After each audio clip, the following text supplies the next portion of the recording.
ఇప్పుడు ఆ రుద్రాక్ష యొక్క విలువ గురించి ఒక చిన్న రుద్రాక్ష క్షారజలం ఈ రుద్రాక్షలతోటి ఆల్కలిన్ వాటర్ అంటే క్షార జలాన్ని మనం తయారు చేసుకునే ఒక ప్రక్రియను ఆయుర్వేద వైద్యులు ఉమేష్ గుప్తా గారు ఈ ఒక 5 నిమిషాలు చక్కగా వినండి, ఆచరించండి. వాటి గురించి అంటే క్షార జలం అంటే ఆల్కలిన్ వాటర్ను మనం తాగేదంతా ఆమ్లం వాటర్, యాసిడ్ వాటర్ అంటారు చెప్పాలంటే. ఆర్ఓ వాటరు లేకపోతే మనం ఎక్కడ చూసినా కూడా క్షార వాటర్ అంటే సైంటిఫిక్గా pH 7 పైన ఉంటుంది. చాలా ఆరోగ్యకరమైనది, ఎన్నో వ్యాధులను కూడా దూరం చేస్తుంది. అటువంటి వాటర్ కావాలంటే మనము లక్షల రూపాయలు పెట్టి ఆల్కలిన్ మిషన్లు కొనుక్కోవాలి. మీకు చాలామందికి అసలు ఆల్కలిన్ వాటర్ అంటే తెలియదు. అటువంటి జలాన్ని రుద్రాక్ష ద్వారా మన ఈరోజు రాజశ్యామల పీఠం ద్వారా మన అందరం పొందుతున్న రుద్రాక్ష ద్వారా ఏ విధంగా మనం తయారు చేసుకోవచ్చో సాధారణ జలం నుంచి క్షార జలాన్ని ఉమేష్ గుప్తా గారు 5 నిమిషాలు వివరిస్తారని చెప్పి తెలియజేసుకుంటూ వాళ్ళని స్వాగతిస్తున్నాం. ఈ అవకాశం ఇచ్చిన గురువుగారికి పాదాభివందనములు. ముఖ్యంగా రుద్రాక్షను శుద్ధీకరణ చేయాలి. అది ఈరోజు శుద్ధీకరణ జరిగింది. అట్లాగే ఎలాంటి రోగాలు కానీ రాకుండా మనకు ఇంతకుముందు కోటి నామ త్రియంబక మంత్రాన్ని చదివాం. కాబట్టి రుద్రాక్ష శుద్ధి అయిపోయింది. కానీ రుద్రాక్షని మనము ఇప్పుడు అందరికీ ఒకటి ఇచ్చుకుంటూ వెళ్తున్నారు. కాబట్టి దీన్ని మనం తీసుకెళ్ళి ఇంట్లో పెట్టడము, గుడిలో పెట్టడమే కాకుండా దాన్ని మనం ఆరోగ్యంగా ఎట్లా ఉపయోగించుకోవాలని ఆ ఉద్దేశంతో మనం ఏం చేయాలంటే ఈ రుద్రాక్ష యొక్క ఉపయోగాలు కొంచెం చిన్నగా నేను చెప్తున్నాను. ముఖ్యంగా ఇది హృదయానికి సంబంధించిన అనేక వ్యాధులను రూపుమాపుతుంది. అంతేకాకుండా హృదయం నుండి ఏవైతే మన నరాలు ప్రతి అవయవానికి వెళ్తూ ఉంటాయో అలాంటి నరాలను ఆరోగ్యంగా ఉంచడానికి, చాలా రక్తశుద్ధి చేయడంలోనూ, ప్రతి కణకణానికి రక్తాన్ని ప్రసరణ చేయడానికి చాలా అద్భుతంగా పనిచేస్తుంది. కాబట్టి ఈ రుద్రాక్షను మనం ఆరోగ్యంగా ఎట్లా ఉపయోగించుకోవాలి, ప్రతినిత్యం ఎలా ఉంచుకోవాలనే ఉద్దేశంతో ఓ చిన్న చిట్కా చెప్తున్నాను మీకు. ఈ ప్రతిరోజు మీకు తెలిసిన చిట్కానే, కానీ ప్రతినిత్యము ఎవరైతే వాడతారో వారు జీవితాంతం ఆరోగ్యంగా నవ్వుతూ పాడుతూ సంతోషంగా ఉంటూ ఆరోగ్యవంతమైన జీవితాన్ని గడుపుతారు. కాబట్టి దయచేసి ఈ చిట్కాను ప్రతివారు నిష్టగా, శ్రద్ధతో, సబూరితో వాడండి. తప్పకుండా మీరు ఆరోగ్యవంతంగా ఉంటారు. అయితే ఏం చేయాలంటే ముఖ్యంగా ఈ రుద్రాక్షను మనం ఆరోగ్యపరంగా ఉపయోగించడానికి ఒక రాగి చెంబును తీసుకోండి. రాగి యొక్క లక్షణాలు చాలా ఉన్నాయి. ఒకవేళ చెప్పినట్లయితే మీకు అరగంట పడుతుంది. కాబట్టి ముందు చిన్నగా రాగి రక్తశుద్ధిని చేస్తుంది. రాగి మంచి యాంటీబయాటిక్గా పనిచేస్తుంటుంది. అట్లాగే మనకు రక్తశుద్ధిని చేస్తూ మనకు వాతపిత్త కఫాలను సమతుల్యంగా ఉంచడం చాలా అద్భుతంగా పనిచేస్తుంది. కాబట్టి రాగి చెంబు ఒక 2 లీటర్తో కానివ్వండి, లీటర్ది కానివ్వండి, లేకపోతే ఒక అర లీటర్ కానివ్వండి, ఎంతైనా తీసుకోండి. ఒక చిన్న రాగి చెంబు తీసుకొని అందులో ఒక రుద్రాక్ష వేయండి, ఒక వెండికాయ వేయండి. ఆ తర్వాత ఒక మట్టి పాత్ర, దీపం కానివ్వండి, ఏదైనా కానీ చిన్న మట్టి పాత్ర, దాంట్లో నీళ్లు నింపిన తర్వాత దాంట్లో వేసేయండి. ఆ తర్వాత ఏం చేయాలంటే రాత్రంతా వాటిలో చిన్నగా ఒక తులసి ఆకు, అంటే 4 ఆకుల నుంచి 10 ఆకుల వరకు తులసి ఆకులు వేయండి. ఒక దాల్చిన ముక్క 1 ఇంచు వరకు ఒక దాల్చిన ముక్క దాంట్లో వేసేసి, దాంతోపాటు తులసి ఆకు, దాల్చిన చెక్క, దాంతోపాటు సగం నిమ్మకాయ అందులో వేసేయండి. నిమ్మకాయ పిండకుండా అట్లా మామూలుగా వేసేయండి. రాత్రంతా అట్లాగే ఉంచాలి. దాంతోపాటు మనకి ప్రకటనలు మీవి, ప్రచారాలు మావి, జీవితంలోని వెలుగులందరివి. To advertise on PMC YouTube Telugu channel please contact. ఈ తులసి ఆకుతో పాటు రాగి చెంబును మనం తీసుకున్నాం. అయితే ఫుల్ నీరు నింపిన తర్వాత వీటిని అన్నిట్లో అలాగే మూత పెట్టేసి పొద్దున పరిగడుపునే ఆ నీటిని తీసుకున్నట్లయితే చాలా అద్భుతంగా పనిచేస్తూ ఉంటుంది. అయితే ముఖ్యంగా వాతము, పిత్తము, కఫము ఈ మూడింటిని సమతుల్యంగా ఉంచడంలో చాలా అద్భుతంగా పనిచేస్తుంది. కాబట్టి మనము ఏదైతే తీసుకుంటామో ఆహారం అంతా ఆమ్లతత్వం నుండి క్షారతత్వానికి మారినట్లయితే శరీరం అంతా సమతుల్యంగా ఉండి ఆరోగ్యవంతమైన జీవితంను గడపడానికి చాలా అద్భుతంగా ఉంటుంది. కాబట్టి ఏవైతే ఇంగ్రీడియంట్స్ ఏవైతే మనం కలుపుతామో అందులో అల్లం ముక్క కూడా కలపాలి. ఈ విధంగా అనేక ఆకుకూరలు కూడా కలుపుకోవచ్చు. కానీ మనకు ఈ 2-3 సరిపోతాయి. ఇవి రోజు మనం ప్రతినిత్యం తీసుకున్నట్లయితే ఆరోగ్యవంతమైన జీవితాన్ని గడుపుతూ జీవితాంతం నవ్వుతూ పాడుతూ సంతోషంగా ఉంటాము. అంతేకాకుండా మనకు ఎలాంటి రోగాలు రావు. మన ప్రతి ఆర్గాన్ ఇంతకుముందు చెప్పినట్టు గురుగారు ప్రతి ఆర్గాన్కి ఒక మంత్రం ద్వారా శుద్ధి అవుతుంది అని చెప్పారు. అదేవిధంగా ఈ ఏదైతే రుద్రాక్ష ద్వారా మనం జలం తీసుకుంటామో క్షారతత్వం పెరిగి మన శరీరంలో ముఖ్యంగా ఎలాంటి రోగాలు రాకుండా కాపాడుతూ జీవితాంతం నవ్వుతూ పాడుతూ సంతోషంగా ఉంటారు. ముఖ్యంగా స్త్రీలకు ఏదైతే చాలా చక్కగా ఆనందంగా అద్భుతంగా ఉండడానికి వెంట్రుకలు పెరగడానికి చాలా అద్భుతంగా కూడా బాగా పనిచేస్తుంది. కాబట్టి మీరు సంతోషంగా ప్రతినిత్యము ఈ నీటిని వాడి ఆరోగ్యవంతమైన జీవితాన్ని గడుపుతూ మీరు ఆరోగ్యంగా ఉండాలి ఆ భగవంతుని ప్రార్థిస్తూ మీరు నిత్యము ఈ ఫార్ములా తప్పకుండా వాడతానని ఆశిస్తూ ఈ అవకాశం ఇచ్చిన గురుగారికి పాదాభివందనలు చేస్తూ ముగిస్తున్నాను. అయితే ఇంకో చిన్న విషయం ఏంటంటే గత శివరాత్రి రోజు గురువుగారు ఒక చిన్న చిట్కా చెప్పారు మనకు. మనం ఆరోగ్యంగా ఉండాలంటే ఏం చేయాలి? ఆ చిట్కాను నేను ఈ సంవత్సరం వరకు నేను వాడుతూనే ఉంటాను. అది ఏంటంటే అగ్నిహోత్రం చెప్పారు. ఒక పిడికను తీసుకొని ఆవు నెయ్యితో స్వాహ అనుకుంటూ 11 సార్లు చేయండి. దాని ఫలితాలు చాలా అద్భుతంగా ఉంటాయని చెప్పారు. నిజంగానే దాని యొక్క ఫలితం, ఆ హోమం యొక్క ఫలితం చాలా అద్భుతంగా ఉంది. కాబట్టి దయచేసి దాన్ని కూడా మీరు ఆ హోమంని ప్రతినిత్యం చేసినట్లయితే మీ కోరికలు ఏవైతే ఆరోగ్యవంతమైన జీవితమే కాకుండా మీ ఇంట్లో అంతా పాజిటివ్ ఎనర్జీ పెరుగుతుంది. అంతేకాకుండా మీకు ఏవైతే కోరికలు ఉంటాయో అలాంటి కోరికలు చిన్న ప్రాబ్లమ్స్ అన్నీ సాల్వ్ అవుతాయి. ఇది నా అనుభవపూర్వకంగా చెప్తున్నాను. కాబట్టి దయచేసి ఈ ఫార్ములాను కూడా వాడుతూ ఉన్నట్టు బాగుంటుంది అని నేను అనుకుంటున్నాను. చాలా అద్భుతం. పూర్తి వివరాలకై ఉమేష్ గుప్తా గారి నంబర్ కూడా రాజశ్యామల పీఠంలో అవైలబుల్ ఉంటుంది. ఫోన్ చేసి మొత్తం వివరాల గురించి తెలుసుకోవాలి. ఎందుకంటే దాల్చిన చెక్క అన్నారు, అల్లం అన్నారు, నిమ్మకాయ అన్నారు, ఇవన్నీ అన్నారు. వాటిని ఏ పరిమాణంలో ఎట్లా కలపాలనో చెప్తే వివరంగా చెప్తారు సమయం తీసుకొని. ఈ అవకాశం ఇచ్చినందుకు గురువు గారికి ధన్యవాదాలు. విన్నందుకు మీ అందరికి కూడా కృతజ్ఞత తెలియజేసుకుంటూ next over to the madam. ధన్యవాదాలండి. చాలా చక్కటి చిట్కాలను తెలియజేశారు. సహజ సిద్ధంగా మనకు ప్రతినిత్యం మనకు అందుబాటులో ఉండే వస్తువులతో మన ఆరోగ్యాన్ని మనం ఎలా సంరక్షించుకోవాలో గురువు గారు చాలా చక్కగా తెలియజేశారు. అలాగే నిపుణులు కూడా చాలా అద్భుతమైన సలహాలని మనకు అందించారు. వాటిని కాస్త మనం పాటించే ప్రయత్నం చేస్తే ఇంకా మెరుగైన ఆరోగ్యం మన సొంతమయ్యే అవకాశం ఉంటుంది.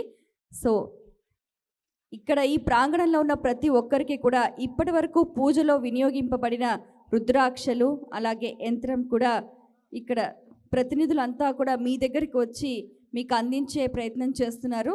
వాటన్నిటినీ భద్రపరచుకొని సద్వినియోగం చేసుకుంటారని ఆశిస్తున్నాం.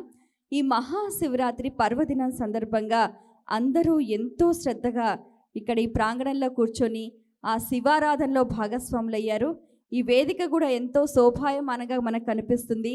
పచ్చని పందిట్లో మంగళకరమైన ద్రవ్యాలతో చక్కగా మనం శివపార్వతుల కళ్యాణం చేసుకున్నాం.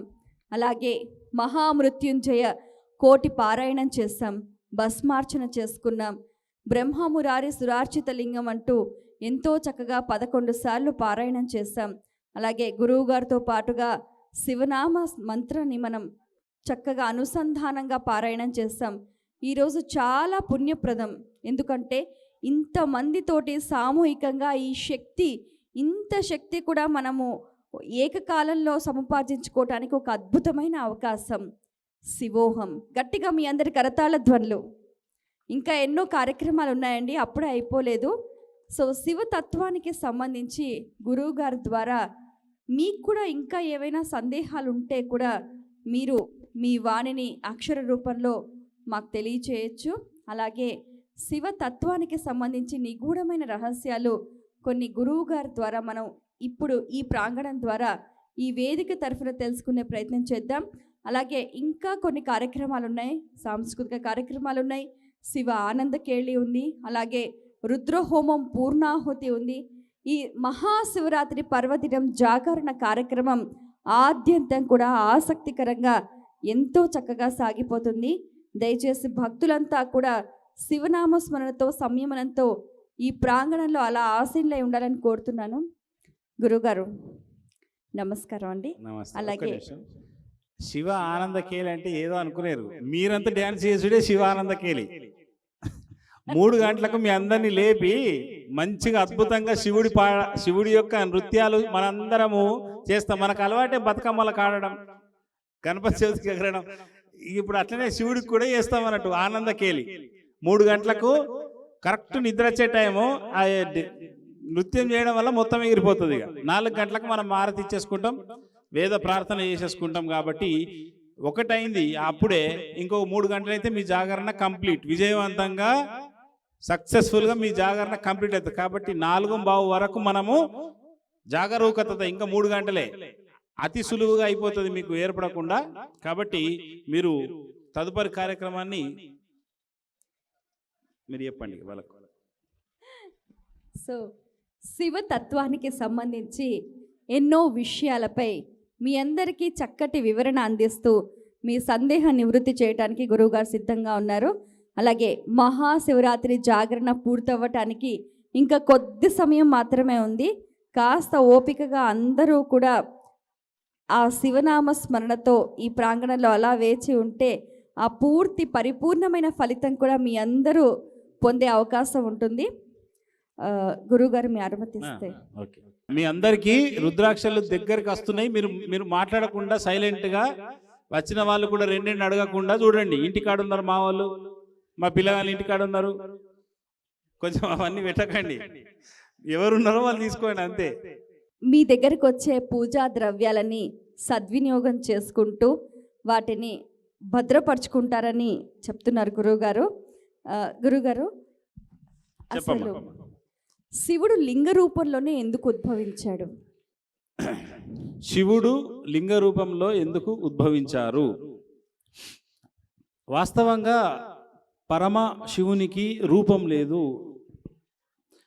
నేను అందుకే ఒక పాట కూడా ఆత్మచాలీస అనే దాంట్లో నేను రాసిన ఫస్ట్ పల్లవి చరణం ఏంటంటే, ఒక నామము ఒక రూపము నీకు లేవురా, ఏ నామము పెట్టి నిన్ను నేను పిలుతురా, పేరు లేని దేవరా నన్ను బ్రోచి కావరా, పేరుకున్న అహమును తొలగించగరావేరా, శివ శివ శివ శివ పరమేశ్వరా, నిరాకార తేజోమయ ఆత్మదేవరా. ఒక నామము ఒక రూపము నీకు లేవురా అంటే ఏ నామం లేదు, నీకు రూపం లేదు అంటే అనంతమైన పరివ్యాప్తమైన ఏదైతే పరబ్రహ్మం ఉన్నదో, అనంతమైన సృష్టికర్త ఉన్నాడో అతనికి రూపము లేదు. కనీసం ఇప్పుడు మనం చూస్తున్న లింగాకారం కూడా తొలుత లేదు. అంతటా ఉన్న పరివ్యాప్తమైన రూపం. ఒక సముద్రాన్ని ఒక రూపంలో ఎట్లా చూస్తాం, ఒక గాలిని ఒక రూపంలో ఎట్లా చూస్తాం, అట్లా మనకు రూపము లేదు. సృష్టికర్త సృష్టిని చేశాడు, బ్రహ్మాది దేవతలు సృష్టించబడ్డారు. వీళ్ళ అహంకారం ఎప్పుడైతే పెరిగిపోయిందో, ఎవరిది, బ్రహ్మ విష్ణువుది, నేనే గొప్ప అనే ఏదైతే ఒక తత్వం ఉన్నదో, ఆ తత్వము వాళ్ళ అహంకారాన్ని అణచడానికి, వాళ్ళ అహంకారపు చర్యలను తొక్కి పెట్టడానికి ఆ అగ్నిస్తంభ రూపంలో ఆ పరమాత్ముడు ఉద్భవించాడు. ఉద్భవించిన పరమాత్ముడు ఆద్యంత రహితుడిగా వెళ్ళాడు. వీళ్ళు సుమారు 56 రోజుల పాటు, మన కాలమానం ప్రకారం ఇప్పుడు చెప్తే 56 రోజుల పాటు, అంటే మార్గశిర మాసంలో ఉద్భవిస్తుంది. ఆరుద్ర నక్షత్రం రోజు అగ్నిలింగం శివరాత్రి నాడు లింగ రూపంగా మారుతుంది. అంటే అగ్నిస్తంభం పోయి లింగ రూపంగా మారుతుంది.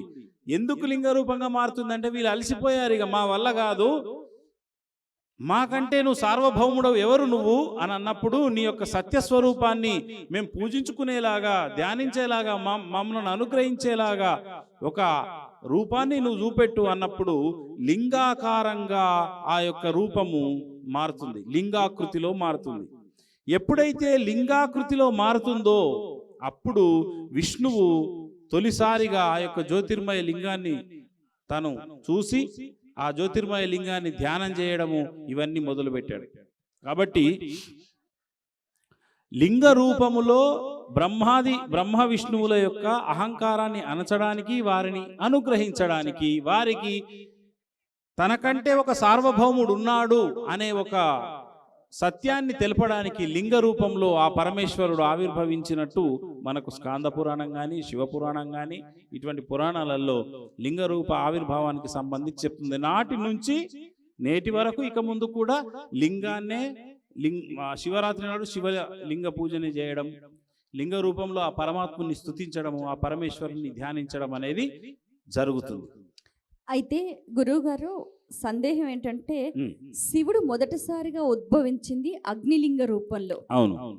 కానీ మనం పూజించే లింగాలు మనకు ఎన్నో రకాల లింగాలు ఉన్నాయి. బంగారు లింగం అని, వెండి లింగం అని, పంచలోహ లింగం అని, పార్థివ లింగం అని, రకరకాల లోహాలతో చేసిన లింగాలను పూజిస్తూ ఉంటాం. అంటే మరి ఇన్ని పదార్థాలతోటి ఇన్ని లింగాలు, ఇన్ని వైభవాలు, వాటిలో ఉన్న ఆంతర్యం? అద్భుతమైన ప్రశ్న. వాస్తవంగా అది ప్రాణవట్టము లేని ఒక తేజోమయ లింగంగా దర్శిస్తారు. మళ్ళీ దర్శించిన వాళ్ళు ధ్యానిస్తారు. కానీ సామాన్యులకు కానీ మిగతా దేవతలకు కానీ శివుడు ఇలా ఉంటాడని చెప్పడానికి విష్ణువే తొలుత ఒక లింగాన్ని తయారు చేసి విష్ణువే పూజ చేసినట్టు మనకు చరిత్ర చెప్తుంది, శాస్త్రాలు చెప్తున్నాయి. విష్ణుమూర్తి ఒక లింగాన్ని తయారు చేసుకొని ఆరాధించిన తర్వాత ఈశావాస్యం ఇదం సర్వం అన్నట్టు సర్వత్రా ఉన్న ఈశ్వరుణ్ణి, సర్వ పదార్థాలలో దాగి ఉన్న పరమేశ్వరుణ్ణి అన్ని పదార్థాల యుక్తంగా ఒక రూపు దాల్చుకున్నారు. మూసలో లింగ రూపంలో దాల్చుకుంటే ఆ పరమాత్ముడు బంగారు రూపంలో ఉన్నాడు, వెండి రూపంలో ఉన్నాడు, మట్టి రూపంలో ఉన్నాడు, రాతి రూపంలో ఉన్నాడు, ప్రతి పాదరస రూపంలో ఉన్నాడని శివుడు ఏ పదార్థంతోనైనా చేయదగ్గ చేసిన లింగాన్ని ఆచరించదగ్గ, ఆరాధించదగ్గ ఏకైక మూర్తి. అంటే ఒక శివుణ్ణే అట్లా దేంతోనైనా మనం పసుపుతో చేసేసుకోవచ్చు, గోధుమ పిండితో చేసేసుకోవచ్చు. ప్రకటనలు మీవి, ప్రచారాలు మావి, జీవితంలోని వెలుగులందరివి. To advertise on PMC YouTube Telugu channel please contact. ఒక సుగంధ ద్రవ్యాలు ఉంటే వాటితో లింగాకారం చేయొచ్చు. కాబట్టి అన్ని పదార్థాలతో ఆకృతి చేయదగ్గ, అతి సులువుగా ప్రతి ఒక్కరూ చేసుకోదగ్గ ఆకారం లింగాకారం. కాబట్టి అన్ని పదార్థాలలో ఆధారమై ఉన్నటువంటి సర్వ పదార్థాలకు ఆలంబన అయినటువంటి ఆ శివుణ్ణి ఆరాధించడము అనేది, అన్ని పదార్థాలతో ఆరాధించడం అనేది ఏంటంటే సర్వ పదార్థాలు ఆయన నుంచే వచ్చాయి, ఆ పదార్థాన్ని లింగ రూపంలో పూజిస్తే ఆయననే పూజించినట్టే అనే ఒక భావనతో అన్ని రూపాలలో ఆరాధిస్తారు. శివుడు అంటే మంగళ స్వరూపుడు, శుభము, శ్రేయస్సు, శాంతి అంటూ ఉంటారు. ఇప్పుడు గణపతిని తయారు చేసినప్పుడు పసుపుతో తయారు చేస్తారు. లింగానికి వచ్చేసరికి ఎక్కువగా ప్రశస్త్యంగా పార్థివ లింగం, మట్టితో చేసిన లింగానికి ఎక్కువగా ప్రాశస్త్యం. శివుడు మంగళకర రూపుడు అయినప్పుడు పసుపుతోటే చెయ్యాలి కదా. ఇలా మనం ఇక్కడ ఏమనుకుంటామంటే మంగళ స్వరూపం అంటే మనం మంగళ స్నానాల్లో వాడే పసుపు అనే వర్డ్ వాడతాం. మంగళము అంటే శుభం కలిగించేవాడు, శ్రేయస్సు కలిగించేవాడు. మంగళం మహత్ అంటే ఏంది? మంగళకరము అంటే అతనికి యోగము, క్షేమంగా ఉండాలి, అతను శుభంగా ఉండాలి అనే దాన్ని మంగళకరమైన ఒక దీవెన. దానికి పసుపుతోని అన్నప్పుడు అది హరిద్రా కింద వస్తుంది. అర్థమైందమ్మా? పసుపుతో చేస్తే అది హరిద్రా లింగం అవుతుంది. మంగళకరుణ్ణి నీవు ధ్యానిస్తే ఏ రూపంలోనైనా ఆ మంగళకరం అంటే, ఇప్పుడు మంగళం అంటే హారతి రూపంలో మంగళహారతి అంటాం చూడండి అమ్మ. జ్యోతి స్వరూపాన్ని మంగళ స్వరూపము, మంగళకరము అంటాం. కాబట్టి జ్యోతి అన్నది, కాంతి అన్నది ప్రతి పదార్థములో ఉన్నది. కాబట్టి ఒక హరిద్రానే కాదు, సర్వ పదార్థాలలో మంగళకరమైన ఆ జ్యోతి ఉంటుంది.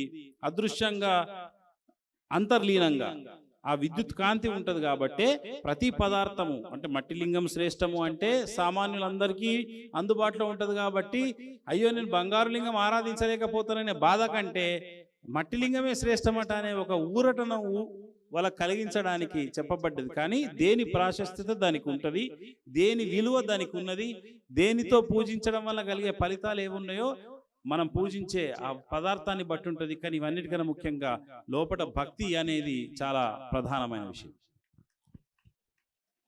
అరుణాచలంలో ఉన్న ఆ కొండ శివుడే కొండ, కొండే శివుడు అని అంటూ ఉంటారు.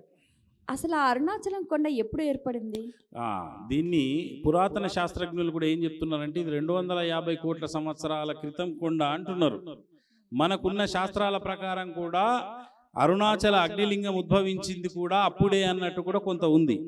అయితే అరుణాచలంలో ఉద్భవించాడా అంటే ఇక్కడ ఒక అద్భుతమైన విషయం ఏంటంటే భూమికి అగ్నిని శిలగా మార్చే ఒక శక్తి ఉంటుంది. భూమి వాతావరణంలో అగ్ని ఉల్కబడ్డప్పుడు అది శిలగా మారుతుంది. కానీ అరుణగిరి ఏదైతే ఉందో అది అరుణగిరికే సంబంధం కాదు, అది అన్ని లోకాలకు పరివ్యాప్తమై ఉన్నది. ఇప్పుడు ఆద్యంతరహితం అన్నాం కదా, మన భూలోకంలో అది అరుణాచలం అనే ప్రదేశం. కానీ అలా వెళ్తుంటే ఎన్ని లోకాలను అది టచ్ చేస్తుందో తెలియదు. కిందికి కూడా ఎంతో వెళ్ళారు శాస్త్రజ్ఞులు, శాస్త్రవేత్తలు, మన పురాతన తవ్వకాలు. ఎంత పోతే అంత బండ ఉన్నది, ఎంత పోతే అంత రాయి ఉన్నది. అంటే అది ఎంత ఉన్నదో ఇంకెవరికి తెలుస్తలేదు ఇప్పటికీ. అంటే ఆద్యంతరహితం అనేది ఇక్కడనే తెలుస్తుంది. హిమాలయ పర్వతాల కంటే అరుణాచల కొండ చాలా పురాతన, చాలా ఏళ్ల నాటిది అని చెప్తున్నారు. హిమాలయాల కంటే సీనియర్ అట అరుణాచలం. అందుకే అరుణాచలం ప్రతి ఒక్కరూ జీవితంలో ఒకసారైనా పోయి అరుణగిరి ప్రదక్షిణ చెయ్యాలి. సాక్షాత్తు లింగ రూపంలో అంటే అగ్నిలింగ రూపంలో ఆవిర్భవించింది మన భూలోకంలో, అది అరుణాచలంలో. అది అన్ని లోకాలను వ్యాపించి ఉంటుంది అక్కడి నుంచి అది.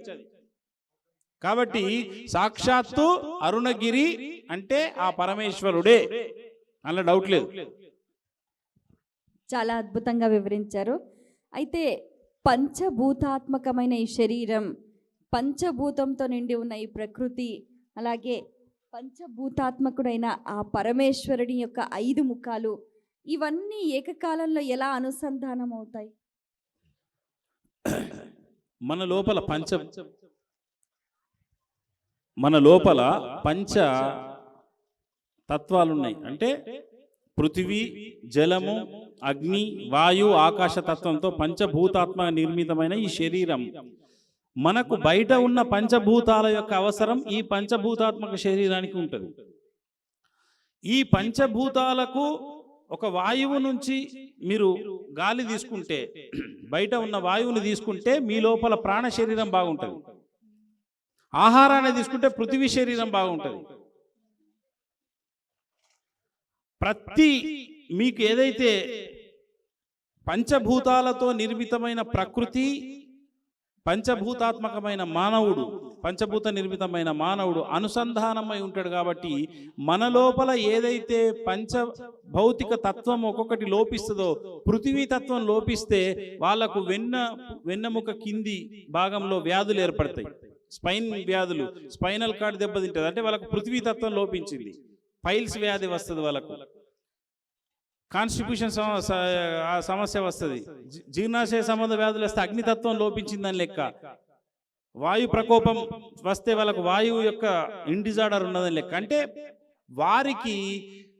వారి లోపల ఆ పంచభూత తత్వం లోపిస్తే ఆయా సంబంధిత రోగాలు వస్తాయి. కాబట్టి ఎవరైతే యజ్ఞాలు ఎక్కువ చేస్తారో వాళ్ళకి జీర్ణాశయ సంబంధ వ్యాధులు రావు. ఎందుకు అంటే ఇప్పుడు మేము కూడా ఉంటాం, యజ్ఞం చేయకముందు మామూలు టైంలో మాకు ఆకలి అవ్వడం తక్కువ ఉంటుంది. యజ్ఞంలో కూర్చుంటే కావాలని ఆకలి ఎక్కువ అవుతుంది. ఎందుకంటే జఠరాగ్ని బాగా ప్రకోపిస్తుంది వేడికి. అందుకు ఎండాకాలంలో కూడా మీకు ఆకలి ఎక్కువ అవుతుంది మిగతా కాలాల కంటే కూడా. కాబట్టి ఈ పంచభూతాలతో ఎప్పుడైతే మానవుడు ఏకత్వం పొందే సాధనలు ఒక గురువు ద్వారా నేర్చుకుంటాడో అప్పుడు ఏమవుతుందంటే పంచభూతాలతో ఏకత్వం పొందితే మన లోపల అవన్నీ బ్యాలెన్స్డ్గా ఉంటాయి. ఇది ప్రతి ఒక్కరి జీవితంలో ఇది తెలుసుకోవాల్సిన విషయం. ఇవి ఇండిజార్డర్ అవుతేనే వ్యాధులు.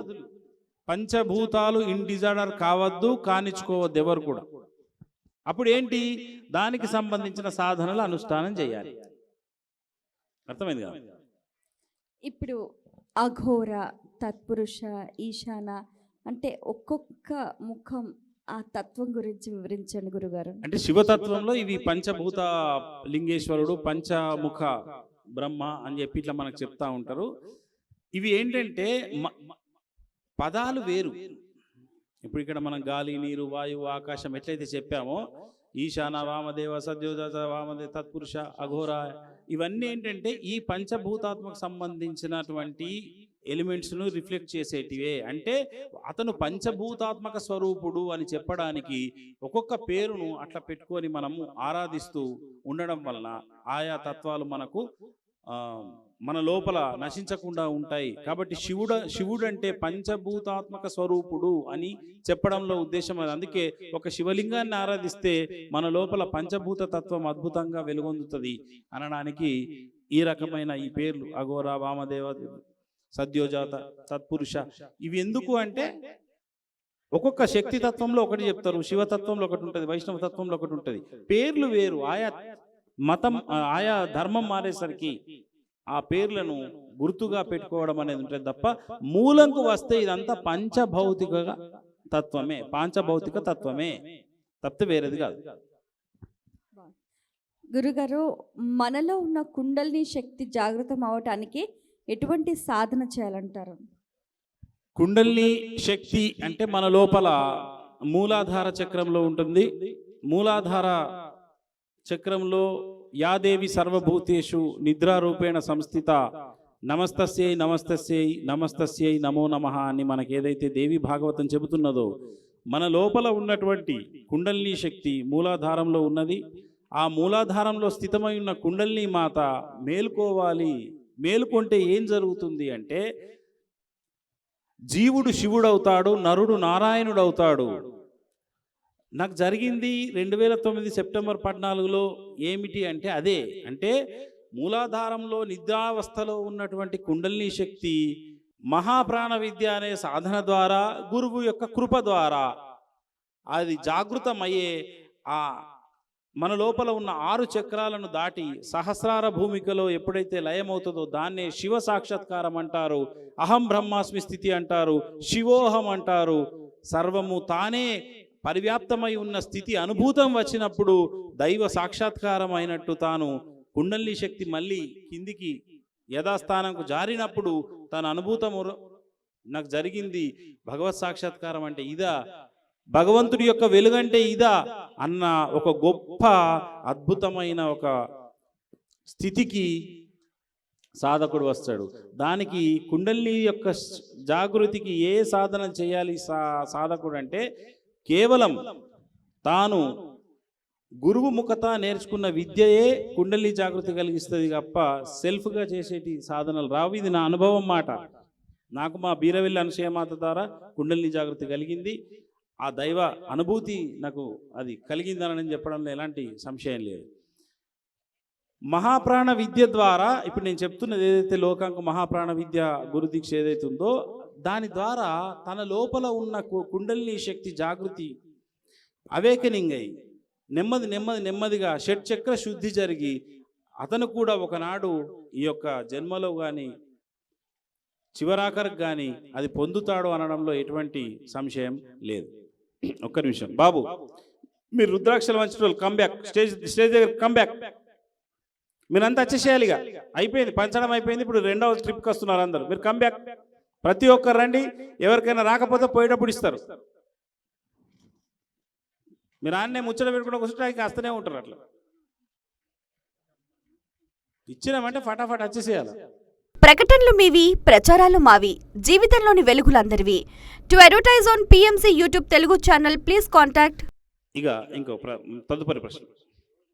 గురుగారు, ఇప్పుడు ఒకసారి కుండలిని శక్తి యాక్టివేట్ అయిందనుకోండి, ఎన్లైటన్మెంట్ అని అంటూ ఉంటారు. ఆ తరువాత ఉన్న స్థితిని మనం ఎలా దాన్ని మెయింటైన్ చేయాలంటారు?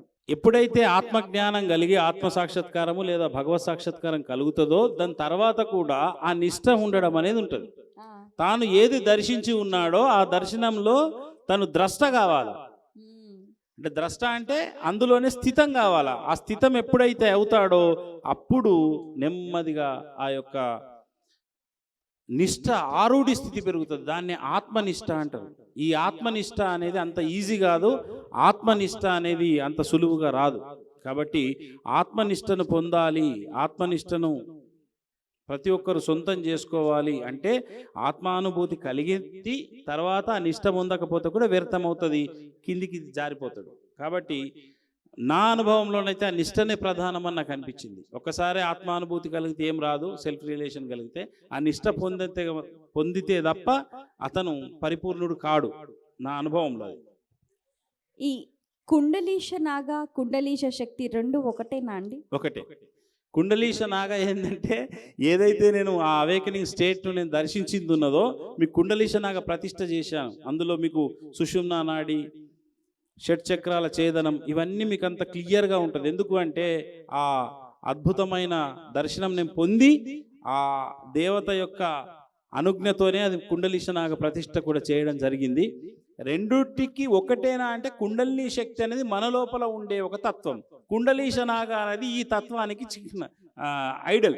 అందుకే ఎన్ ఐడియల్ ఆఫ్ సెల్ఫ్ అవేకనింగ్ అని చెప్పి నేను పెట్టాను. చాలా అద్భుతంగా ఒక వ్యక్తి లోపల కుండలిని శక్తి జాగృతం అవ్వాలి అని అంటే అతని మానసిక శారీరక స్థితి ఎలా ఉండాలి గురుగారు? ఏమమ్మా ఇంకోసారి చెప్పండి. సాధనలో మీరు అన్నట్టుగా స్థితం అవ్వాలి, సాధనలో లయం అవ్వాలి, సాధనలో పరిణితి చెందాలి అని అంటే అతని మానసిక శారీరక స్థితి ఎలా ఉండాలి? మానసిక శారీరక స్థితి సాధనలో స్థిరం అవ్వాలంటే ముందు ఒక ఉక్కు సంకల్పం ఉండాలి, నేను భగవత్ సాక్షాత్కారం పొందాలని. మానసిక బలంతోనే శారీరక బలం వస్తుంది, శారీరక బలంతో మానసిక బలం రాదు. అందుకే మైండ్ ఫిట్నెస్గా ఉండాలి అంటే గొప్ప ఉక్కు సంకల్పాలు చేయాలి. ఎస్, నేను ఖచ్చితంగా నేను ఇది పొందాలి, నేను ఖచ్చితంగా ఇది సాధించాలి, నేను ఖచ్చితంగా దైవానుభూతి పొందాలి. ఎప్పుడైతే మానసికంగా అతను పర్ఫెక్ట్ విజువలైజేషన్ చేస్తాడో, బలం చేకూర్చుకుంటాడో, అప్పుడు ఇక మీకు తిరుగులేదు. ఆటోమేటిక్గా అద్భుతమైన ఆ శక్తి అనేది వనకూరుతుంది. అందుకే సంకల్పముతోనే శక్తి వస్తుంది. కాబట్టి నిత్యము సంకల్పం చేయడం వల్ల మీ లోపల శక్తి వర్ధిల్లుతుంది అంటాడు వివేకానందుడు. కాబట్టి సంకల్పించాలి, సంకల్పించే ఒక గుణం ఉంటే చాలు అతనికి ఎబిలిటీ, మిగతాదంతా సెట్ అవుతుంది అన్న ఫీలింగ్. ఏ కార్యక్రమం చేయాలని ఒక సంకల్పం కావాలి. సంకల్పం పుట్టిన తర్వాతనే దానికి సంబంధించిన వనరులు సమకూరుతాయి. సంకల్పం లేని వనరులు లేవు. కాబట్టి సంకల్పించిన వాడికే ప్రకృతి దోహదపడుతుంది. చాలా అద్భుతంగా తెలియజేశారు. అయితే ప్రతి ఒక్క మానవ నైజం ఏంటంటే పండుగలు పర్వదినాలు ఉన్నప్పుడు మాత్రమే ఎక్కువగా భగవంతుడి వైపు ధ్యాస మళ్ళటం, మిగిలిన సమయాల్లో అలా ఉండటం.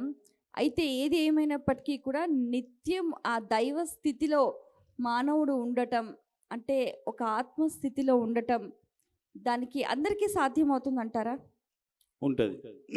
అంటే అందరికీ అని అంటే దైవస్థితి కలిగితే దైవస్థితిలో ఉంటారు. ఒకవేళ దైవస్థితి కలగలేదు, మన మిగతా వాళ్ళ పరిస్థితి ఏంటి అంటే ఎప్పుడైతే మీకు ఇప్పుడు నామం ఇచ్చుంటాం, ఓం నమ శివాయ అనే ఒక నామం ఇచ్చుంటాం, లేకపోతే మహాప్రాణ విద్యలో ప్రాణ విద్య చెప్పి ఉంటాం, ఆ ప్రాణనిష్టతో ఆ యొక్క జపముతో నిత్యము అనుసంధానమై ఉండాలి. అయితే ఇదన్నా చేయాలి. అయిన తర్వాత కాకముందు, దైవ సాక్షాత్కారం కాకముందు కేవలం ఆ ఏదైతే జపము లేదా గురువు నుంచి పొందిన ఉపదేశం ఉందో సదా దాని మీద దృష్టి ఉండాలి. లేదా ఇష్టదైవ రూపం మీద కూడా మనసు చెదరకుండా ఉండాలి. ఇప్పుడు ఒక వ్యక్తికి శివుడి ఇష్టం, శివుడి యొక్క లింగాకారము, శివుడి యొక్క రూపము ఎప్పుడు మనసులో చెదరద్దు. అంటే ఒక దృష్టి అనేది ఎప్పుడు ఎట్లుండాలంటే ఒక తల్లి బిడ్డ మీద ఏ పని చేస్తున్న బిడ్డ మీద ఎట్లా పెడుతుందో భక్తుడు కూడా దేవుడి మీద అట్లా పెట్టాలి, తన ఇష్టదైవం మీద. అతనికి సెల్ఫ్ రియలైజేషన్ అయినాక ఆత్మ సాక్షాత్కార స్థితి మీద పెడతాడు. అప్పటి వరకు అయితే తన ఇష్టదైవం రూపం మీద నిష్ట కలగాలి, లేదా శ్వాస నిష్ట కలగాలి, లేదా మంత్ర జప నిష్ట కలగాలి. ఇందులో ఏది కలిగినా మీరు ఆ యొక్క పూర్ణత్వ స్థితికి పోతారు. గురుగారు, మహాశివరాత్రి పర్వదినం సందర్భంగా వేదికపై ఒక శివుడి విగ్రహం చాలా అత్యద్భుతంగా ఉంది, చాలా విభిన్నంగా ఉంది.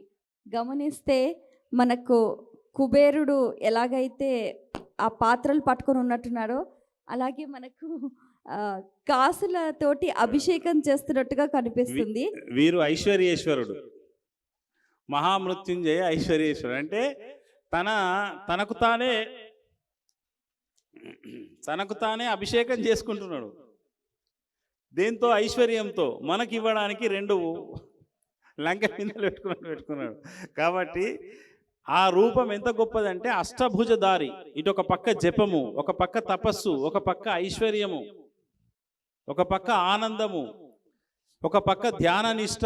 ఇవన్నీ అంటే మనకు భౌతిక ప్రపంచములో యోగము, జ్ఞానము, ధ్యానము, తపస్సు, ఐశ్వర్యము, ఆరోగ్యము అన్నీ రావాలి. కాబట్టి అష్టైశ్వర్యాలకు ఇచ్చే ఒక మహాదైవంగా, ఐశ్వర్యాన్ని కూడా ఇచ్చే దైవంగా ఇక్కడ గొప్పగా ఇక్కడ ప్రతిష్ట అంటే మనం స్థాపించడం జరిగింది మహా ఐశ్వర్యేశ్వరుణ్ణి. కాబట్టి ఆ రూపం యొక్క ఉద్దేశం అది.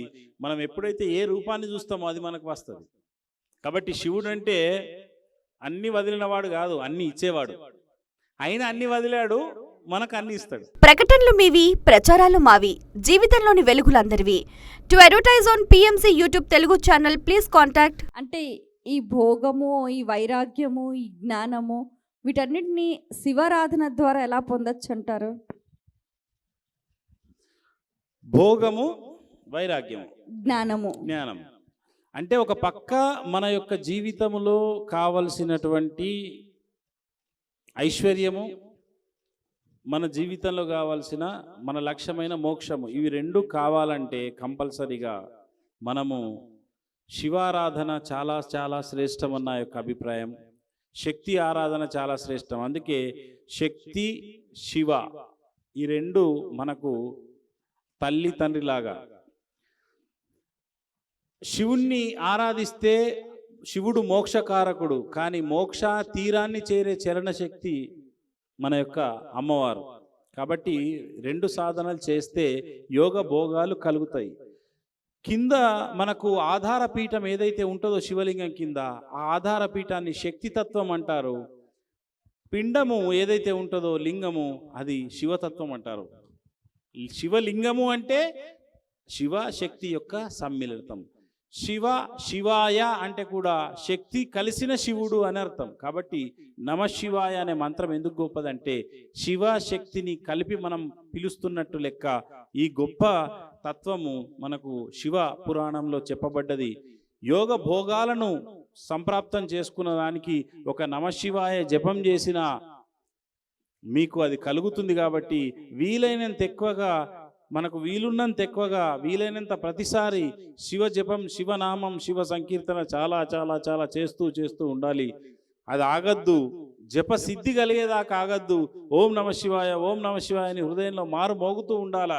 ఏ పనైనా చేయండి, ఇందుగలడందు లేడని సందేహం వలదన్నట్టు మీరు ఏ పనిలో ఉన్నా, నిద్రపోతున్నప్పుడు కానీ, మెలకు ఉన్నప్పుడు కానీ, నడుస్తున్నప్పుడు కానీ, కూర్చున్నప్పుడు కానీ, ఏ పని చేస్తున్నా కానీ మీ యొక్క జపం ఆగద్దు. శివ జపం మారుమోగుతూ ఉండాలి. అదే నిజమైన యోగ భోగాలను ఇస్తుందని నా యొక్క అభిప్రాయం. రాజశ్యామల అమ్మవారిని పూజిస్తే రాజ్యభోగం లభిస్తుంది అని అంటూ ఉంటారు. అయితే ఎటువంటి క్లిష్టమైన సమస్యలనైనా పరిష్కరిస్తుంది అంటారు. మరి ప్రార్థించిన ప్రతి ఒక్కరికి రాజ్యం అందుతుందా అండి? అయితే నా దృష్టిలో రాజ్యము అంటే ప్రతి ఒక్కరి గృహము రాజ్యమే.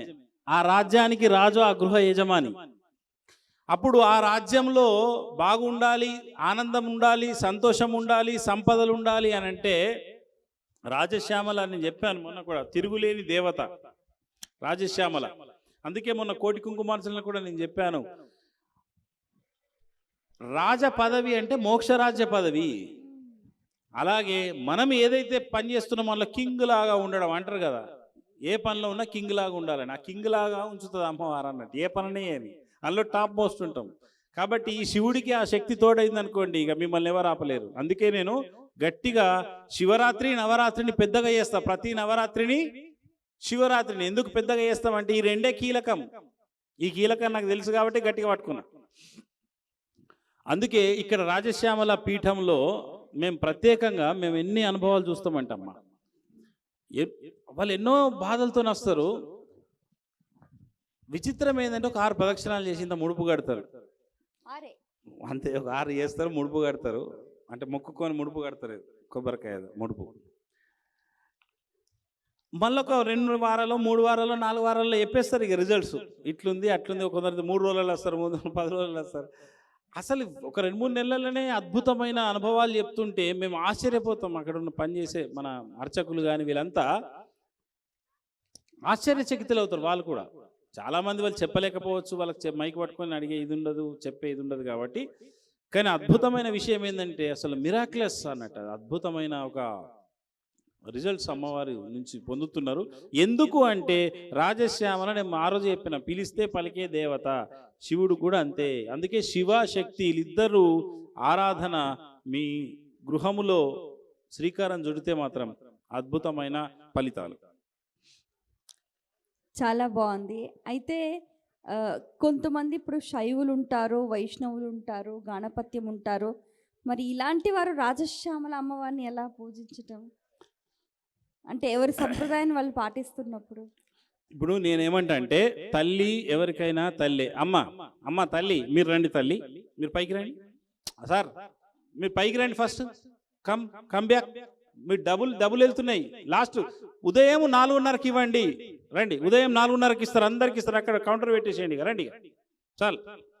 ప్రామిస్ ఏది ఉన్నదో అది ఇచ్చేది, ఏది ప్రామిసో అది ఇచ్చాము, రండి.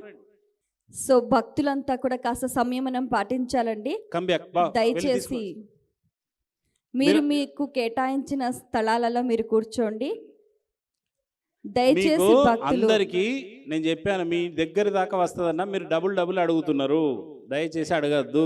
మీకు వచ్చిందా సంతోషపడండి, మీకు రాలేదా రేపు కూడా ఎందరు వస్తే అందరికి రేపు కూడా ఇస్తారు. మీ చుట్టాలు బంధువులు ఎవరికైనా చెప్పుకోండి, రేపు కూడా ఇస్తారట అని. రుద్రాక్ష ప్రతి ఒక్కరికి ఇస్తారు. మీకు ఇంకా ఓపిక ఉన్నదా 4:30 దాకా ఉండండి. మన మంగళహారతి అయిన దాకా అయిపోయింది, అందరికి ఇచ్చేస్తూ ఉంటారు. పంచడం. ఎందుకంటే ప్రోగ్రామ్ జరుగుతున్నప్పుడు మీద పడితే ఇక్కడ స్టేజ్ మీద ఉన్న వాళ్ళకి సుమారు పడేది, మీకు సుమారు పడేది. కాబట్టి ఇది కొంత మీరు ఇప్పుడు చూడండి ఎంత సెటిల్డ్గా ఉన్నారు. మా అమ్మాయి మాకు రుద్రాక్ష వచ్చింది, కుబేర కుంకుమ వచ్చిందని నిశ్చలంగా కూర్చున్నారు. రాని వాళ్ళకి ఏమి ఉండదు, 2 గంటలు వెనక ముందు అంత ఏం రాకపోడు కాదు, ఇప్పుడు వచ్చి ఉంటారు వాళ్ళు. అందుకే వాళ్ళకి వస్తలేదు. ఇందాక మీరు ఏదో క్వశ్చన్ వేసారు, మర్చిపోయినా, చెప్పండి. సో మనసు చాంచల్యం నుంచి మనం ఆ స్థితిని దాటడం ఎలా, అధిగమించడం ఎలా? మనసు చాంచల్యం, మనసుకు ఒకటే పని పెట్టాలమ్మా. మనసుకు ఎప్పుడైతే మనం వేరే వ్యాపకాలు ఇస్తామో అందులో పడుతుంది విషయం. మనసుకు ఎప్పుడు ఏదో ఒక పని పెట్టాలి. ఏ పని పెట్టాలంటే మనసును మన ఇష్టదైవానికి అప్పచెప్పాలి. ఎంతసేపు ఎటన్నా పోయినా మనసు కోతి మనసును తీసుకురాలా, ఆయన పాదాల దగ్గర పెట్టాలా, ఆయన నామం దగ్గర పెట్టాలి, ఆయన రూపం దగ్గర పెట్టాలి, పోయేదాన్ని లాక్కుంటూ రావాలి. అప్పుడే ఏమవుతుందంటే మనసు చిత్త వృత్తులు శాంతించి అతనికి స్థిరత్వం వస్తుంది. ఎవరికి? సాధకుడికి. మనసును అదుపు వేయద్దు ఎప్పుడు, దానికి ఇంకొక పని పెట్టాల. మనసు ఎందుకంటే వినది, అది మనసు యొక్క పనే కోతి మనసు. అది ఎప్పుడు ఉరుకుతూ ఉంటుంది, పరిగెడుతూ ఉంటుంది, ఎంత చెప్పినా వినది. ఒక పక్క చెప్తూనే ఉంటాం, మళ్ళీ ఒక పక్క గోల ఉంటూనే ఉంటుంది. అట్లా కాదు గురువు గారు, ఇంద్రియాలు లాగుతుంటాయి కదా, అందుకే అంటున్నా దాని పనే అది. మరి లాగుతుంటే దానికి వశమైపోతున్నది కదా మనసు. అదే చెప్తున్నా, దానికి ఇంకొక పని పెట్టాల. దానికి మనం వింటదా మరి పని? ఇప్పుడు మీకు నిజంగా ఇవాళ ఏదో పని ఉంటుంది, కానీ మీరు ఇంకొక పని పెట్టిర్రు ఇక్కడ, వినలేదా? నిద్ర వస్తుంది ఒక పక్క, కానీ నిద్ర రాకుండా ఒక పని పెట్టుకున్నారు. రోజు నిద్రపోవడం అలవాటు, ఇవాళ నిద్ర రాకుండా ఒక పని పెట్టుకున్నాం. ఏంది? జాగరణ, శివుడు పెట్టిన పని కాబట్టి ఇవాళ నిద్రపోవు. అదే ప్రతిరోజు 1:30-2 దాకా ఉంటామా? ఉండము. మరి ప్రతిరోజు ఇంద్రియాలకు వశం కాకుండా మనసు ఉండాలంటే ప్రతిరోజు దాన్ని దైవ సాధనకు అప్పచెప్పాలి. దైవోన్ముఖుడు కావాలి, మన్ముఖుడివి కావద్దు, దైవముఖుడివి కావాలంటారు అన్నట్టు. గురుగారు, ఈ జాగరణ సందర్భంలో చాలా మంది కూడా నిద్రపోకుండా ఉండడానికి రకరకాల ప్రయత్నాలు చేస్తూ ఉంటారు. మనల్ని కూడా అందరు అదే పని చేస్తున్నట్టున్నారు పాపం. నిద్రలు వస్తున్నాయా మీకు? వస్తలేవన్నారు చేతులు లేపండి. మాకు నిద్ర వస్తలేదు. అసలు అబ్బా గ్రేట్ అమ్మ. ఒక్కసారి వీళ్ళందరి కోసం మీకు మీరే సపోర్ట్ కొట్టుకోండి గట్టిగా.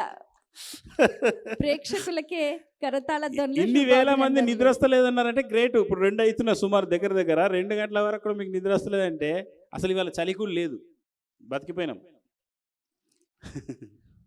చెప్పండి. చాలామంది కూడా శివుడు లయకారకుడు, అలాగే శివుడు మృత్యుంజయుడు అని అంటూ ఉంటారు. కానీ ఎవరైనా వ్యక్తి చనిపోయిన తర్వాత వెళ్ళేది ఆయన దగ్గరికే కదా. అంటే ఆ సత్యం ఎలా తెలుసుకోవాలి? ఆ సత్యం, శివం, సుందరం అంటారు కదండి. ఆ సత్యం ఏంటి, ఆ శివం ఏంటి, ఆ సుందరం ఏంటండి? అదే ఎక్కడి నుంచి పుట్టామో అక్కడనే లయమవుతారు అందరూ. కానీ చాలామంది ఏమనుకుంటారంటే మృత్యువు అంటే అమ్మో నేను ఇక ఉండనేమో అనుకుంటారు. అప్పుడే నిజంగా ఉంటారు. ఇది ఉండు కాదు, నిజంగా దైవంలో లయమైతే, దైవ సాక్షాత్కారమై ఆ శివుని యొక్క తేజస్సులో లీనమవుతే అసలైన దైవంగా నువ్వు ఎప్పుడు ఉంటావు. ఈ జీవుడిగా ఉండే అబ్బా నేను ఇంకా ఇట్లనే ఉంటే బాగుండనే కోరిక ఉంటే, దైవంగా ఉంటే ఇంకెంత అద్భుతం అది.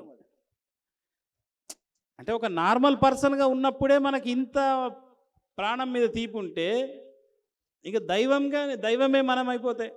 కాబట్టి మన మూల స్వరూపమే దైవము. ప్రతివారు దైవాలే. అది తెలుసుకున్నవాడు యోగి. అది తెలుసుకోవాలా, తెలుసుకొని ఆ నిష్టలో ఉండాలా. ప్రతివారు దైవమే.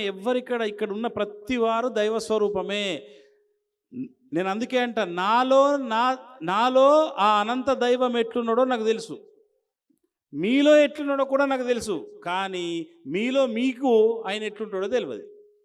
ఎందుకంటే అది ఇంకా తెలుసుకోబడలేదు, తెలియబడలేదు అంట. కాబట్టి ఒక యోగి యొక్క దృష్టి ఏముంటుందంటే వ్యక్తులను చూడడు, వ్యక్తిలో ఉన్న ఆ దైవాన్ని చూస్తాడు. ఆ దైవంతో వాళ్ళకి బంధం ఉంటుంది, ఆ దైవంతో సంబంధం ఉంటుంది, వ్యక్తితో ఉండదు. ఒక వ్యక్తి ఉన్నత స్థితికి ఎదగాలి అని అంటే తన ఆలోచన ధోరణి ఎలా ఉండాలంటారు? ఉన్నత స్థితికి ఎదగాలంటే ఉన్నత స్థితికి వెళ్ళాలంటే ఆలోచన ధోరణి చాలా గొప్పగా, ఆదర్శప్రాయంగా, ఉదాత్త భావాలతో నలుగురికి మేలు చేయాలి, నలుగురికి పరోపకార బుద్ధి కలిగి ఉండాలి, నలుగురికి పంచాలి, దాతృత్వ గుణం ఉండాలి. ఇవన్నీ ఉన్నప్పుడు అతని యొక్క వ్యక్తిత్వం అనేది పెంచబడుతుంది, విశాల తత్వం అనేది ఏర్పడుతుంది. అతను ఉన్నత స్థాయి అనేది దేనికంటారు అంటే పంచే గుణం ఉన్నప్పుడు, దాతృత్వ గుణం ఉన్నప్పుడు, దైవానికి కోసం సేవ చేస్తున్నప్పుడు, ఇతరుల మేలు కోరి ఉన్నప్పుడు. ఇప్పుడు ఇవాళ ఉన్నది మనం ప్రతి ఒక్కరికి రుద్రాక్ష వెళ్ళింది.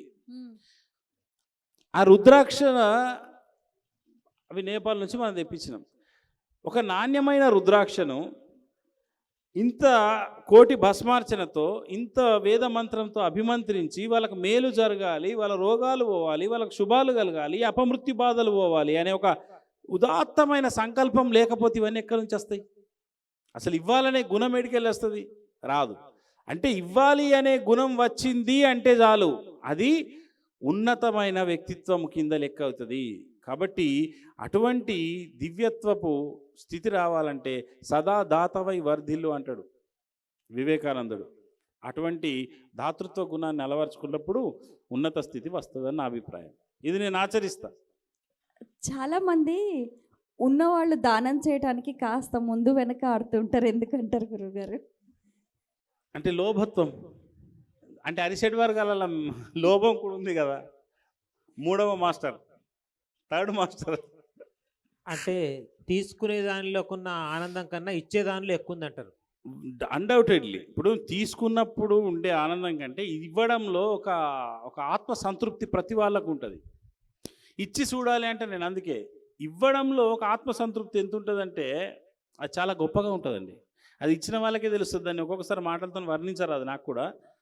ఎందుకంటే అది ఇచ్చిన వాళ్ళకి ఇప్పుడు నేను మొన్న చెప్పాను కదా, 11,000 మంది మహిళల్లో చీరలు కుంకుమార్చన చూసిన తర్వాత నాకు ఏం కలిగింది అంటే ఆత్మసంతృప్తి కలిగింది. ఫస్ట్ జీవితంలో అటువంటి ఆత్మసంతృప్తి ఇంక బహుశా ఎప్పుడు కలిగిందో లేదో, అంత నా హృదయం ఉప్పొంగింది. అంటే అది ఇవ్వడంలో లెక్కలు కనిపించలే నాకు ఆత్మసంతృప్తిగా అనిపించింది. అప్పుడు తెలిసింది ఓహో ఇవ్వడంలో ఇంత ఆనందం ఉంటుందని.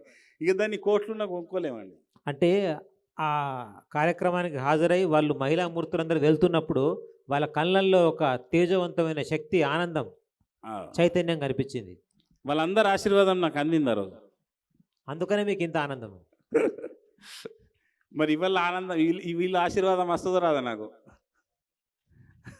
వస్తుందా? సపట్లతో వస్తుందా?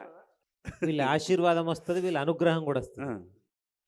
అసలైన ఆనందానికి నిర్వచనం ఏంటండి గురుగారు? అసలైన ఆనందానికి నిర్వచనం తన స్వ ఆత్మతో ఉండడమే అసలైన ఆనందం. స్వ ఆత్మను మించిన దేవుడు లేడు, శ్వాసను మించిన మంత్రము లేదు అన్నట్టు మనకు యోగ శిఖోపనిషత్తు చెప్తుంది. స్వ ఆత్మను మించిన దేవుడు లేడు, శ్వాసను మించిన మంత్రం లేదు. అప్పుడు మీ యొక్క శ్వాసానుసంధాన మనసుతోనుంటే అసలైన ఆనందం దొరుకుతుంది. మీకు బయట ఒక ఫుడ్ తినడం ద్వారా వచ్చిన ఆనందం అంతవరకే ఉంటుంది. ఒక సినిమాకి వెళ్ళినప్పుడు ఉండే ఆనందం అంతవరకే ఉంటుంది. ఏ కార్యమైనా చేయండి అది అంతవరకే, నెక్స్ట్ కొత్త వింత పాత కొరత అవుతుంది.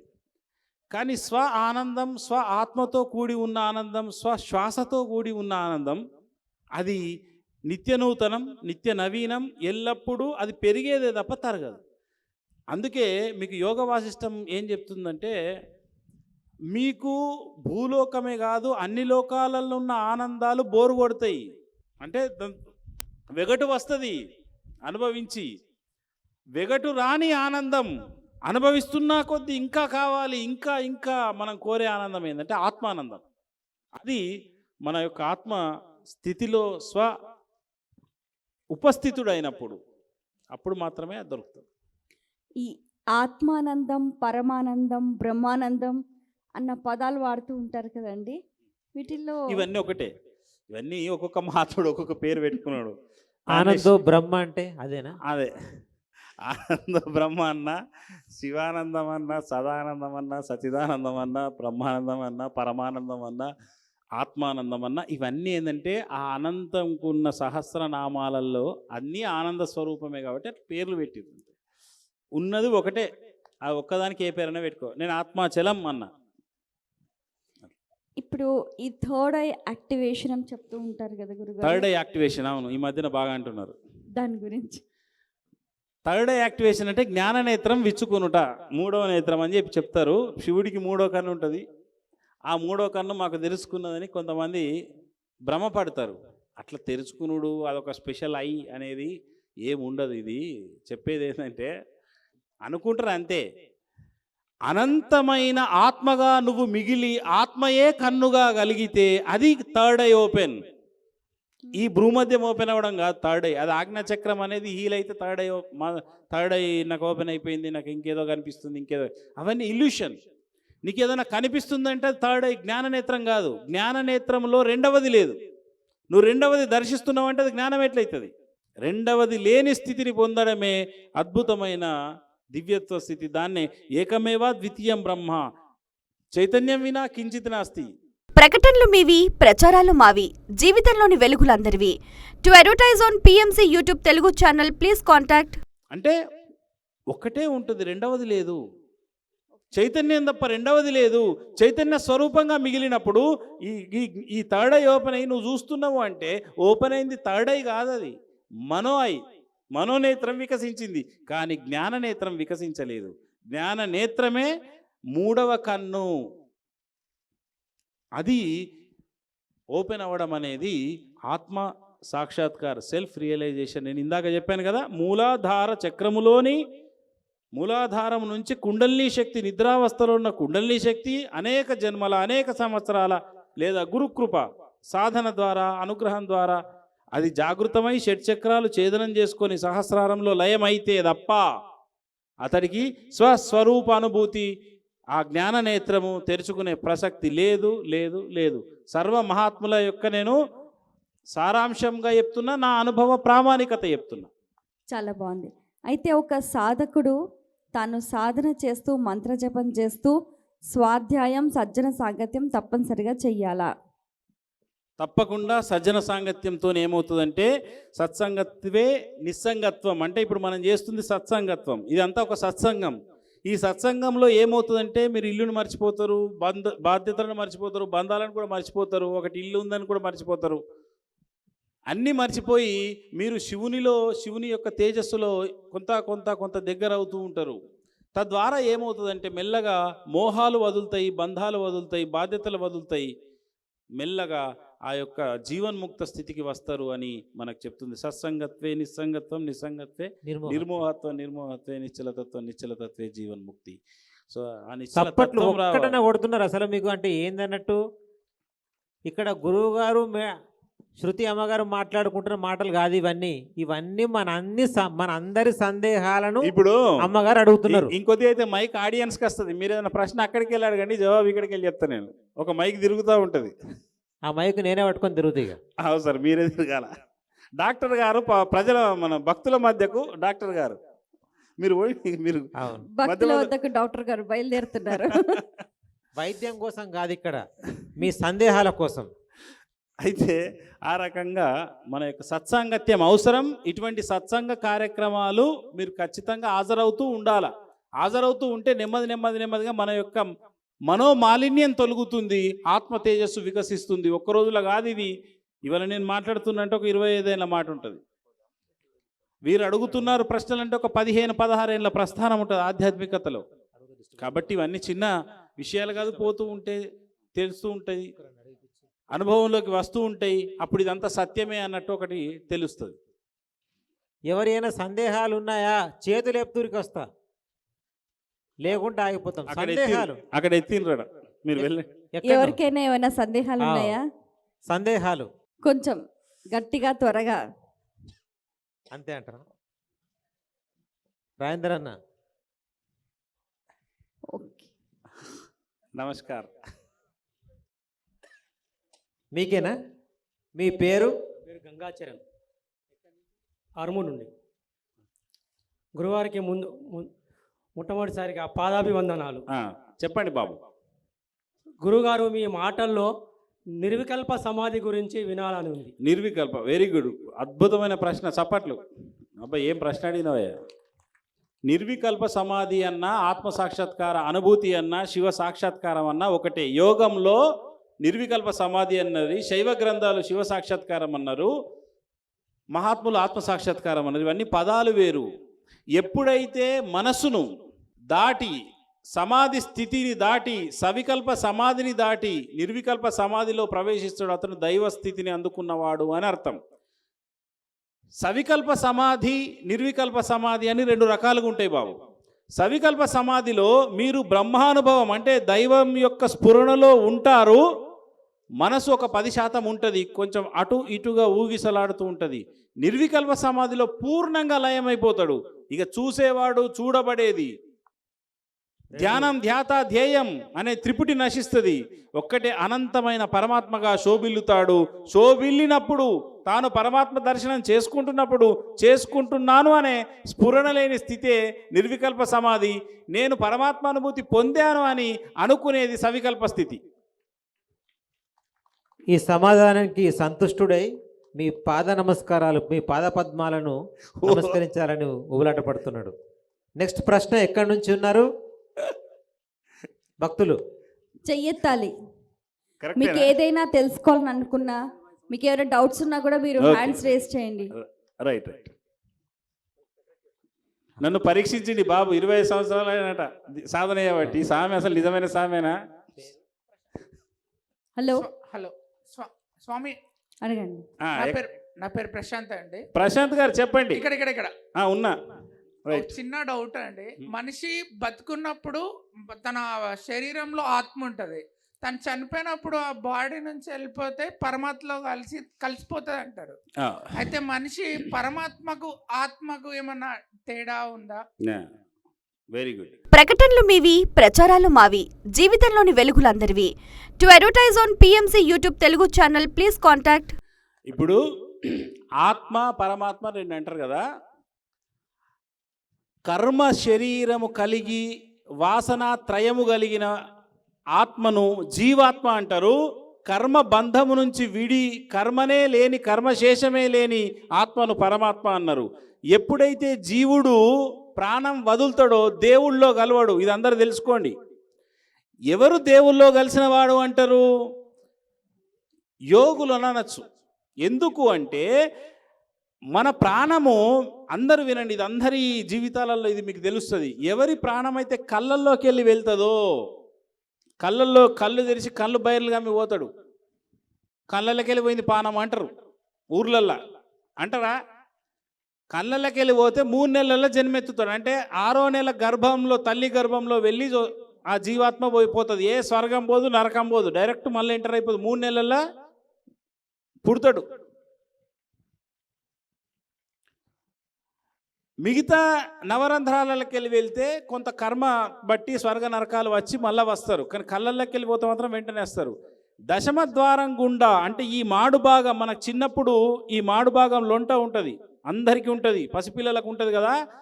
అట్లా మాడు భాగం నుంచి ఎవరి ప్రాణం చివరి ప్రాణం అయితే మాడు భాగాన్ని భేదించుకొని పోతుందో వాళ్ళకు మోక్షము అంటే మళ్ళీ జన్మ లేదు, వాళ్ళ కర్మ పూర్తిగా కర్మబంధనం నుంచి విడిపడ్డాడు, సంచిత ప్రారంధ ఆగామి కర్మలు నశించాయి, వాళ్లకు మోక్షము ఉన్నది, మోక్షం కలిగింది అనేది మీరు అంచనా వేసుకోవచ్చు. అందుకే యోగులను సమాధి చెందారు అని వాళ్ళు పద్మాసనంలో కూర్చొని సమాధి చేస్తారు. ఎందుకంటే వాళ్ళు మళ్ళీ జన్మ ఉండదు వాళ్ళకు, ఇంకా వాళ్ళు ఒకవేళ అనుకుంటే తప్ప వాళ్ళకి కర్మ ఉండదు. అప్పుడు ఇప్పుడు మీరు చెప్పిన ఎవరైతే ప్రాణం వదిలిన వాళ్ళు దేవునిలో కలిసినట్టు కాదు, వాళ్ళు శరీరం వదిలారు అంతే. కానీ మనస్సు ఉన్నది, బుద్ధి ఉన్నది, కర్మలు ఉన్నాయి, వాసనలు ఉన్నాయి, అన్నీ ఉన్నాయి. సచ్చినాక కూడా అలా గుణాలు అట్లనే ఉంటాయి. అప్పితప్పి ఇంద్రలోకం పోయినాక ఆడ కూడా పుల్లలు పెడతాడు, ఇదే బుద్ధి ఆడు ఉంటుంది. ఈ శివుడి యొక్క ఆరాధన బాగా చేసి చేసి కైలాసం పోతాడు, అక్కడ కూడా ఏమి ఈ పుల్లలు పెట్టే బుద్ధి ఉన్నది అనుకో, ఆ నందికి భృంగికి పుల్లలు పెడతాడు అన్నట్టు. వాళ్ళు ఏం చేస్తారు, అరే నీ బుద్ధి ఈడ కూడా మార్చుకోని తన్ని తరిమేస్తారు. అంటే మనసు ఎక్కడైనా ఉన్నది, మనసులోని బుద్ధి గదే, చిత్తము గదే, మనసులోని వాసనలు అవే. మనసు కథ ఏ లోకాలలో మారదు. భూలోకంలో మానవ జన్మ ఎత్తావా, మనసును పూర్తిగా నాశనం చేసుకొని మనో పవిత్రతను సాధించి తీత స్థితిని పొందేది కూడా ఇదే లోకంలో పొందడమే తప్ప ఇంకా పై లోకాలలో ఎక్కడో కలుగుతుందని కాదు. కాబట్టి ఈడ దేహం వదలంగానే దేవుడి దగ్గరకు పోయిండు మా రాజు. సుక్కల్లోకెక్కినాడు సక్కనోడు. ఈడ నువ్వు పాటలు పాడతావు కానీ సుక్కల్లోకి ఎక్కలే, మళ్ళా వస్తాడు 3 నెలలను 5 నెలల్లో. ఎటువాయ సక్కనోడు అంటే దేవుళ్ళో లయమైపోయిన అనుకుంటారు, ఏం గారు. దేవుడిలో లయం ఎప్పుడవుతావంటే మీరు ప్రతి సాధన చేసి చేసి చేసి చేసి మీ చివరి ప్రాణం మాడు భాగం నుంచి పోతే మీరు దైవ స్థితిని అందుకున్న వాళ్ళని లెక్క.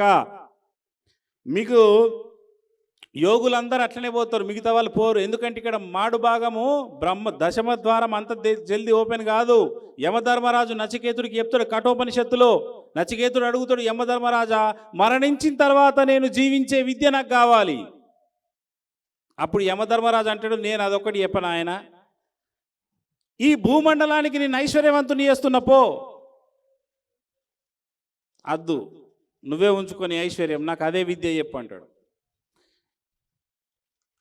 వెంటబడంగా యమధర్మరాజు చెప్తాడు, ఈ విద్య అదే మహాప్రాణ విద్య. ఇప్పుడు నేను చెప్పేది ప్రాణగమనం పరమాత్మ వైపుకు. ప్రతి ప్రాణం మాడు భాగం దాక్కుతుంది నది.